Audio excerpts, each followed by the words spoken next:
craft, I'm going to show you how to make a aged botanical poster that you can hang in your home.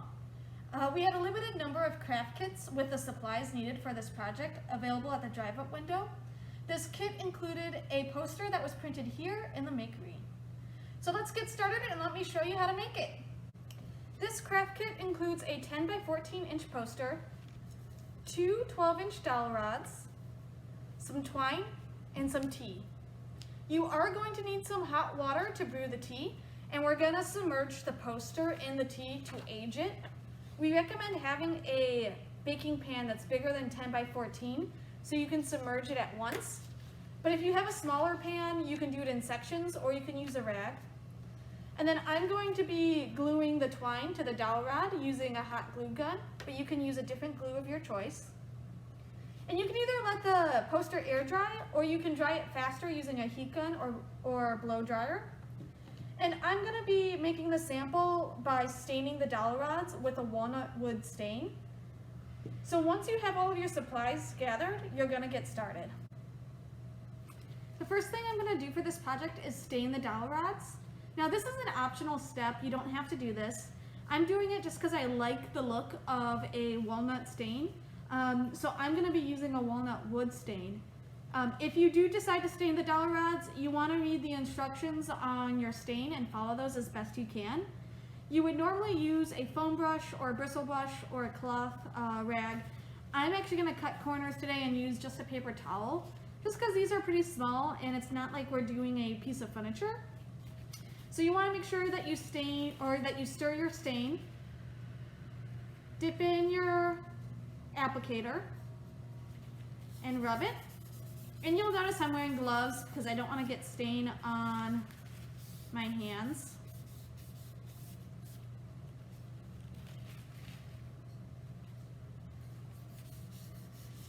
You want to make sure you cover the entire surface of your dowel rod, including the ends.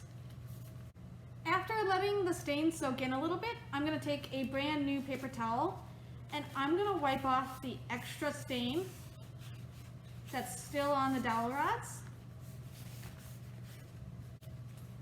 And now that all the excess stain has been removed, I can set these aside to dry.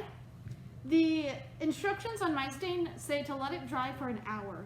So you want to make sure you follow those instructions, whatever they are, depending on what stain you're using.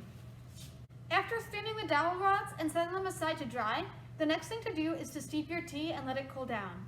Since we're not drinking the tea, it's okay if you microwave the water. You don't need to use a teapot. And for this, we needed about 8 ounces, and I just went ahead and I steeped the tea and kept it steeping until it cooled to room temperature. Once your tea is cooled down to room temperature, you can remove the tea and you're going to pour it into your baking pan. And what we're going to do is we're going to take our poster and we're going to rest it in this baking pan.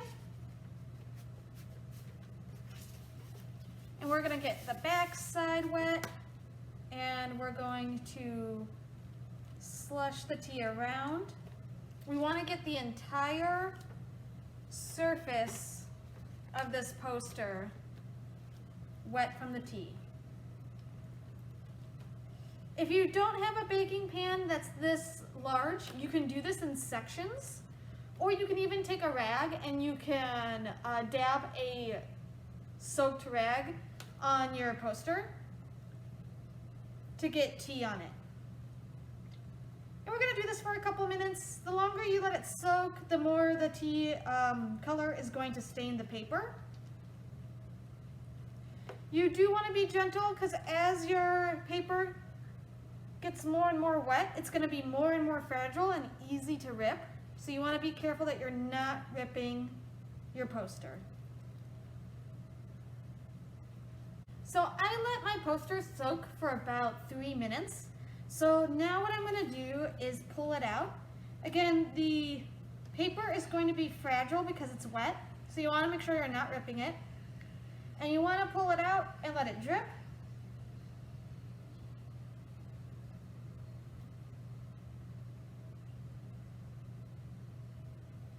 And once you let the extra drip off, you can set it down on your tablecloth or newspapers or other surface to dry.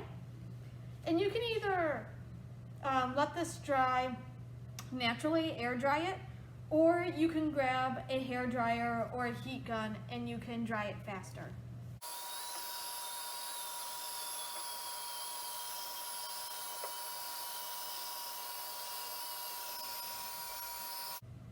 So here I have my poster, which has been aged with tea.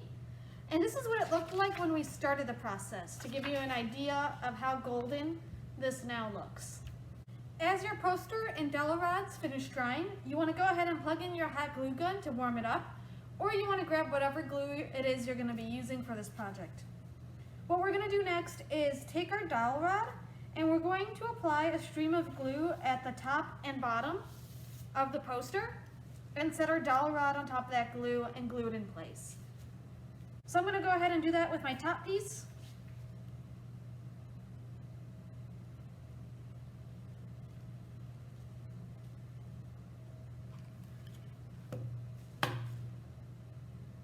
And I'm going to eyeball the placement so it's roughly centered.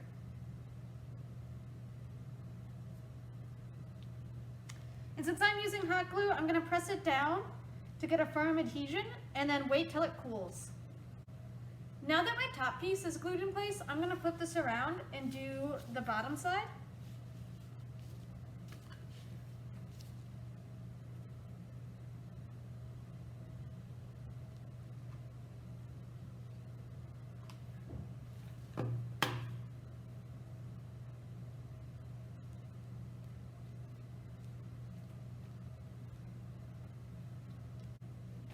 Once your dowel rods are glued to the poster, the last thing to do is to glue your twine to the dowel rods. Now you can do this a couple ways. You can glue them on the sides. What I'm actually going to do is glue them on the ends and wrap them around once or twice. So what I'm going to do is actually flip this over to the back side and apply glue on the back side so it's hidden. And I'm going to put a dab of glue here and wrap it once or twice, and then a dab of glue there and wrap it once or twice.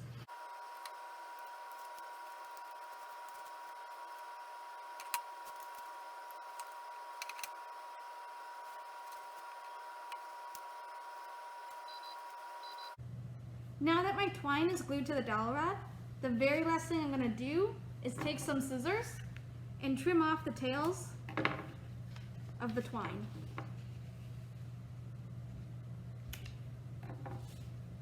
And you're done. And now you should hopefully have an aged botanical poster ready to hang. We hope you enjoyed this craft, and don't forget, if you want to show us how you did, you can post about it on social media and tag us at @AskElmhurst or #ElmhurstMakery. And don't forget to check our programs calendar or go to our YouTube page for more crafting kits and crafting tutorials. Thanks, have a nice day.